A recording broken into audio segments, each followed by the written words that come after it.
Se você é uma esposa que tem um comportamento desdenhoso, crítico, nocivo em relação ao seu marido, eu não posso dizer, na verdade, que você não tem a capacidade de ser assertiva e ser excelente no que faz. Pelo contrário, claramente existem muitas esposas que são melhores do que os seus maridos em muitas outras áreas, e em muitas áreas no geral.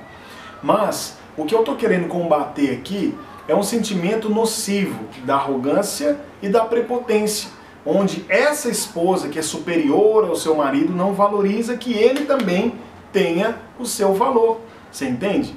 O fato da pedra de esmeralda, da pedra de ouro terem um valor menor do que uma pedra de diamante, não significa que eles não tenham o seu valor também. Só são pedras diferentes.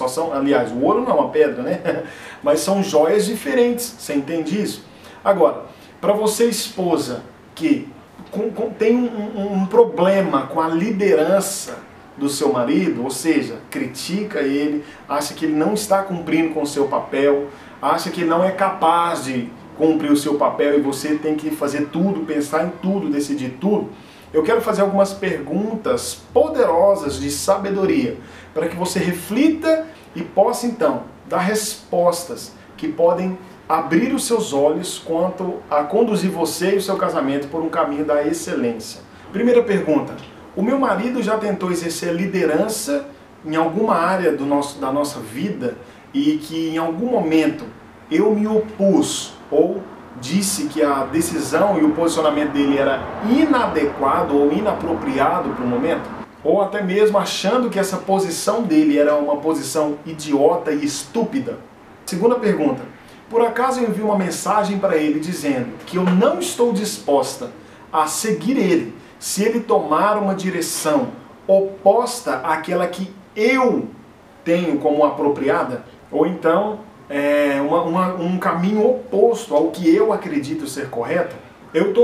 Terceira pergunta: eu estou enviando uma mensagem que comunique claramente que eu quero que ele lidere, que ele conduza a nossa vida e o nosso relacionamento, desde que eu concorde com esse caminho e que essas decisões venham me animar ou realizar os meus desejos pessoais? Quarta pergunta: eu quero que o meu marido seja responsável, mas mesmo com essa responsabilidade dele, eu tenho total poder de veto, se eu concordo ou não concordo, sendo que no final das contas ele faça exatamente o que eu decidir. Quinta pergunta: ele é responsável, mas eu quero que ele entenda claramente que mesmo ele sendo responsável pela casa, pelo relacionamento e pela família, no final das contas sou eu que tenho autoridade? Essas perguntas podem ser feitas em qualquer área e aplicadas em qualquer circunstância que envolva você e o seu marido.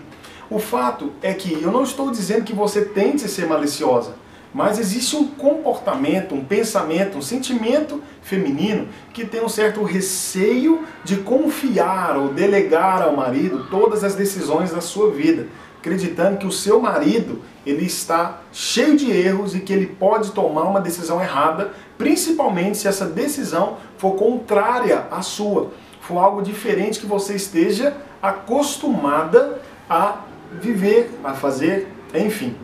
O fato é que muitas mulheres têm um comportamento um pouco diferente da dos homens. Imagine que o seu marido perceba que você deixou da dieta, não se preocupa mais com a sua aparência e você acaba comendo demais, engordando um pouco. Aí, na expectativa, na esperança de contribuir com você, ele decida pisar nessa casca de ovos que é falar do seu peso.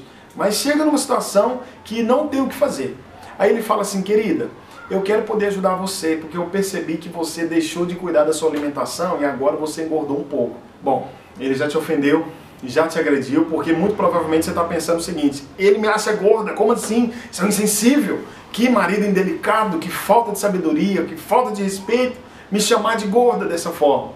Mas aí a resposta dessa esposa para ele provavelmente vai ser algo assim: você deve me amar, independentemente do meu peso. Porque o que você tem que valorizar em mim é o meu coração, é o meu interior. E, afinal de contas, eu olho para você e te amo mesmo com essa barriga de cerveja, mas você percebe que o comportamento da maioria das mulheres é tentar atacá-lo em alguma área que ele tem fraqueza. Então, as mulheres, as esposas típicas, elas não aceitam uma orientação, elas não aceitam um conselho, elas não aceitam uma opinião do marido. Por quê? Se naquela área específica, se ele fala dela, na área do peso, na área da saúde, mas que ele mesmo esteja com problemas nessa área, ou seja, se ele está gordo e fala que ela está gorda e precisa emagrecer, imediatamente ela tem aquele conselho como sendo inapropriado, como aquele ditado popular que diz: em casa de ferreiro o espeto é de pau. Como ele pode falar do meu peso se ele mesmo está gordo? Como ele pode falar para mim cuidar da minha saúde se ele não cuida da dele? Mas o problema é que se ele não tem problema com a saúde, ou seja, ele tem um corpo adequado, ele se preocupa com a saúde dele, ela vai vasculhar alguma outra área que ele tem defeito e vai falar daquela área. Como, por exemplo, como que você pode falar da minha saúde, que eu tenho que melhorar, que eu tenho que investir, sendo que você não investe no seu trabalho, você não investe em profissionalização? Ou como você pode falar da minha saúde se você também não sabe cuidar das finanças? É melhor você tirar a trave do seu olho antes de ver o cisco no meu. Entende? O fato é que as esposas típicas, elas recusam a colocação dos seus maridos porque, de algum modo, elas acreditam que eles não estão apropriadamente posicionados para poder instruí-las ou capacitá-las em alguma coisa. E por isso, ela perde admiração por ele, porque ele tentou ajudá-la, sendo que ele estava inapropriado ou inapto a exercer essa posição, essa função. Entende? Mas quando essas esposas típicas se posicionam dessa forma, elas estão desvalorizando a necessidade ou o potencial, a capacidade, a habilidade que o seu marido tem de contribuir com o seu relacionamento. Entende? Então, esse comportamento é arrogante. Você deveria filtrar essa tendência que você tem de avaliar o seu marido quando ele falar alguma coisa para você e reter o que é bom.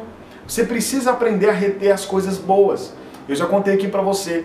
Imagina uma banana, aquela parte escura da banana. Eu não conheço pessoas que gostem de comer essa parte. Talvez esse é o seu caso, mas eu ainda não conheci. Mas, se você quiser e você faz isso, você tira aquela parte escura da banana e come só a outra parte. Entende?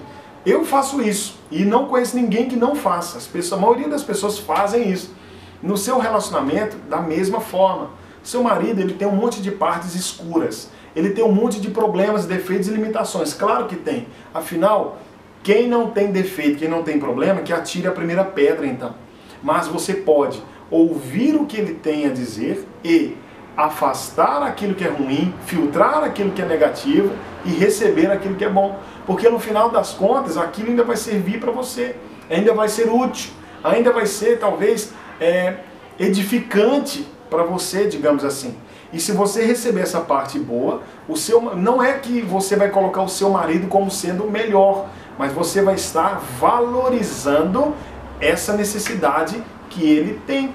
Porque se você respeita a opinião dele, se você receber a parte boa do que ele falar para você com o coração brando e respeitoso, pode acreditar. Você vai criar nele uma abertura para que você também consiga falar as coisas para ele. Agora, como você quer que ele te ouça se você não está disposta a ouvi-lo também? Entende? Então é a lei da semeadura e da colheita.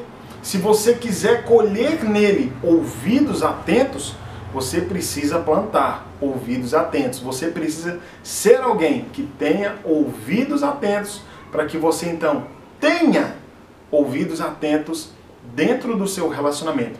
E isso é fundamental para edificar um relacionamento abundante e extraordinário. Esse comportamento das esposas, elas podem se esconder por detrás de heranças familiares, características que a família toda dela tem. Talvez, eu falo assim com você, eu sou assim porque eu tenho uma tendência a engordar. Eu falo assim com você porque todo mundo da minha família falava assim também. Você tem que aceitar isso de forma incondicional. Ou elas até escondem por trás de transformações ou mudanças hormonais. por exemplo, dizendo que ele tem que entender que ela sente coisas durante o mês que ele não suportaria se ele estivesse no lugar dela. E por isso ele tem que amar a sua esposa. Mas acontece que, conversando com algumas esposas, eu percebi que isso é uma desculpa, isso é uma historinha. Isso é uma fuga para que elas mudem os seus maridos e não aceitem a ideia de que elas também não estão imunes ao defeito, ao problema, e que precisam ser mudadas também. Entende? Então, assim como os maridos delas não são perfeitos, elas não são perfeitas. Entende? Então, para esconder essa imperfeição, ela decide atacá-lo ou justificar isso por detrás de uma herança familiar ou uma disfunção hormonal. Entende? Então isso é perigoso, isso é uma historinha, isso não justifica. O fato é que você precisa compreender que o seu marido tem uma necessidade que você tem que atender, que é valorizar, respeitar a habilidade que ele tem de avaliar e de julgar, de avaliar, de também perceber, de direcionar, ok?